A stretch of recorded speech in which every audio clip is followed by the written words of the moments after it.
Welcome to my channel. ഇന്നത്തെ പുതിയൊരു വീഡിയോയിലേക്ക് എല്ലാവർക്കും സ്വാഗതം.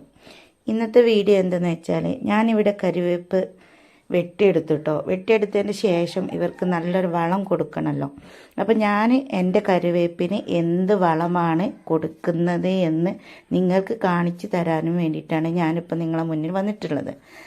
അപ്പോൾ ഞാനും മക്കളും കൂടിയിട്ടാണ് കേട്ടോ കറിവേപ്പ് വെട്ടിയെടുത്തിട്ടുള്ളത്. ഇപ്പോൾ ചെറിയ 2 തൈകളാണ് കേട്ടോ. എന്നാലും എൻ്റെ ആവശ്യത്തിനുള്ള കറിവേപ്പില നന്നായിട്ട് ഞാൻ അതിൽ എടുക്കുന്നുണ്ട്. അതിൽ ഞാൻ നിങ്ങൾക്കൊന്ന് കാണിച്ചു തരാം. എല്ലാവരും ഒന്ന് ഇങ്ങനെ ട്രൈ ചെയ്ത് നോക്കണം കേട്ടോ. അപ്പോൾ നമുക്കിതാ മുട്ടത്തോട് സൂക്ഷിക്കൽ ഞാനിങ്ങനെയാണ്. അങ്ങനെ കുറച്ച് മുട്ടത്തോടും കുറച്ച് പഴത്തിൻ്റെ തോലും എല്ലാം ഇട്ടിട്ട് നമുക്കൊരു വളം ഉണ്ടാക്കി എടുക്കണം. അപ്പം മുട്ടത്തോടൊന്നും ആരും കളയണ്ട, ഉള്ളിത്തോല് കളയണ്ട, പഴത്തിൻ്റെ തോല് കളയണ്ട, ചായൻ്റെ ചണ്ടി കളയണ്ട, അതായത് ചായപ്പൊടി ചണ്ടി കളയണ്ട. ഇതുകൊണ്ടൊക്കെ നമുക്ക് ഒരുപാട് കാര്യങ്ങൾ ചെയ്യാൻ പറ്റും. അതിലൊരു കാര്യമാണ് ഞാൻ നിങ്ങൾക്ക് കാണിച്ചു തരുന്നത്. അപ്പോൾ ഞാനിതവിടെ ഇന്ന് മക്കൾ സ്കൂളിട്ട് വന്നപ്പം കഴിച്ച പഴത്തിൻ്റെ തോലാണ് കേട്ടോ.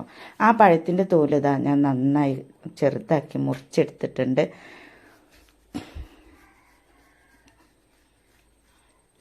അതൊക്കെ മുറിച്ചെടുത്തതിന് ശേഷം ഒരു മിക്സിൻ്റെ ജാർ എടുത്തിട്ട് അതെല്ലാം കൂടി അതിലേക്ക് ഇട്ട് കൊടുക്കുന്നുണ്ട്.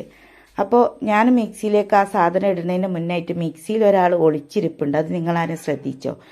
അങ്ങനെ ഞാൻ മിക്സി ഓണാക്കാൻ വേണ്ടിയിട്ട് നോക്കുമ്പം മിക്സിൻ്റെ ടോപ്പിന് ആ ഒരു സാധനം ഇല്ല. അപ്പോൾ നോക്കുമ്പോൾ ഇതിൻ്റെ അടിയിലുണ്ട് കേട്ടോ. അപ്പോൾ ഞാനത് എടുത്തിട്ട് പിന്നെ ചെയ്തു. അപകടമാണ്, ശ്രദ്ധിച്ചിട്ടില്ലെങ്കിൽ അത് പൊട്ടിപ്പോയേനെ. അങ്ങനെ ഞാനതിലേക്ക് ഉള്ളിൻ്റെ തോലും മുട്ടത്തോടും പഴത്തിൻ്റെ തോലും ചായൻ്റെ ചണ്ടിയും എല്ലാം ഇട്ടിട്ട് കുറച്ച് വെള്ളം ഒഴിച്ചതിന് ശേഷം ഞാനതൊന്ന് മിക്സിയിൽ നന്നായി അടിച്ചെടുക്കുന്നുണ്ട് കേട്ടോ. ഈ ഒരു വളം മതി എന്തിനെന്നറിയോ? ചെടിക്ക്, അതുപോലെ തന്നെ നമ്മളെ മുളക് തൈക്ക് ഒക്കെ. പക്ഷേ ഞാനിവിടെ കറിവേപ്പിന് മാത്രമേ ഉണ്ടാക്കിയിട്ടുള്ളൂ കേട്ടോ. അപ്പോൾ എത്ര ക്വാണ്ടിറ്റി വേണോ അത്രതും നമുക്ക് എടുത്തു കഴിഞ്ഞാൽ ഇത് തന്നെ മതി അവർക്കൊക്കെ ഇട്ട് കൊടുക്കാൻ കേട്ടോ. അങ്ങനെ ഞാനത് മിക്സിയിലിട്ട് നന്നായി അടിച്ചെടുത്തിട്ടുണ്ട്. ഇപ്പോൾ കണ്ടില്ലങ്ങൾ നല്ലൊരു അടിപൊളി ജ്യൂസായിട്ടുണ്ട്. കുറച്ചും കൂടി ഒന്ന് വേണമെങ്കിൽ ഒന്ന് ലൂസാക്കി എടുക്കട്ടോ. കുറച്ച് ഇതിലും ലൂസിൽ ഒഴിക്കാൻ പറ്റുമെന്ന് എനിക്കറിയില്ല. ഞാൻ ഇത്രയാണ് ലൂസാക്കിയിട്ടാണ് ഞാൻ ഒഴിച്ചു കൊടുക്കൽ കേട്ടോ. അങ്ങനെ ഇതുപോലെ ആരും ഇതുവരെ ചെയ്തിട്ടില്ലെങ്കിൽ ഒക്കെ ഇങ്ങനെ ഒന്ന് ചെയ്ത് നോക്കേണ്ടി നല്ല ഒരു ഫലം കിട്ടുന്നൊരു വളമാണ് കേട്ടോ ഇത്. അപ്പോൾ ഞാൻ നമ്മളെ കറിവേപ്പിൻ്റെ മരടക്കൊന്ന് മണ്ണ് ഒന്ന് നീക്കി ഒരു കോലെടുത്തിട്ട് നീക്കിയിട്ട് അതിൻ്റെ ഒരു സൈഡിൽ ഒഴിച്ച് കൊടുത്തിട്ട് അത് പിന്നെ ഞാൻ ആ ഒരു മണ്ണ് കൊണ്ട് തന്നെ ഒന്ന് മൂടി വെച്ചു കേട്ടോ. ഇത്ര പണിയുള്ളൂ, സിമ്പിളാണ്. നമുക്ക് നല്ല ഉഷാറായിട്ട് കറിവേപ്പില ഉണ്ടാവാനും നല്ലതാണ് കേട്ടോ. അപ്പോൾ ഇങ്ങനെ എല്ലാവരും ഒന്ന് ട്രൈ ചെയ്ത് നോക്കുക. എന്നും പറയുന്നത് പോലെ തന്നെ എൻ്റെ വീഡിയോ കണ്ടുകൊണ്ടിരിക്കുന്ന സമയത്ത് നിങ്ങൾക്ക് ഇഷ്ടപ്പെടുകയാണെന്നുണ്ടെങ്കിൽ ഒന്ന് ലൈക്ക് അടിക്കണേ. സബ്സ്ക്രൈബ് ചെയ്യാതെ കാണുന്ന കൂട്ടുകാരാരെങ്കിലും ഉണ്ടെങ്കിൽ ഒന്ന് സബ്സ്ക്രൈബ് ചെയ്ത് സപ്പോർട്ട് ചെയ്യണേ. നിങ്ങളുടെ കുടുംബങ്ങളിലേക്കോ ഫ്രണ്ട്സിലേക്കോ ഒക്കെ ആർക്കെങ്കിലും ഒക്കെ ഒന്ന് ഷെയർ ചെയ്തിട്ട് നമ്മളൊന്ന് സപ്പോർട്ട് ചെയ്യണം കേട്ടോ. അപ്പോൾ വേറെ 2 തൈകളുണ്ടായിരുന്നു, അവർക്കും കൂടി ഞാൻ കൊടുക്കുന്നുണ്ട് കേട്ടോ. പിന്നെ മഴ ആയതുകൊണ്ടാണ് കുറച്ചിങ്ങനെ നീണ്ടു നിന്നത്. ഇതിൻ്റെ മുന്നേ കൊടുക്കേണ്ടതാണ്. മഴ ഇല്ലാത്തപ്പോഴേ ഇത് നടക്കുള്ളൂ. മറ്റിവിടൊക്കെ വെള്ളം നിൽക്കണോണ്ട് ഒക്കെ ഒലിച്ച് പോവും. അങ്ങനെ അത് ഫുള്ളായിട്ട് ഞാൻ ഇട്ട് കൊടുത്തിട്ടുണ്ട് കേട്ടോ.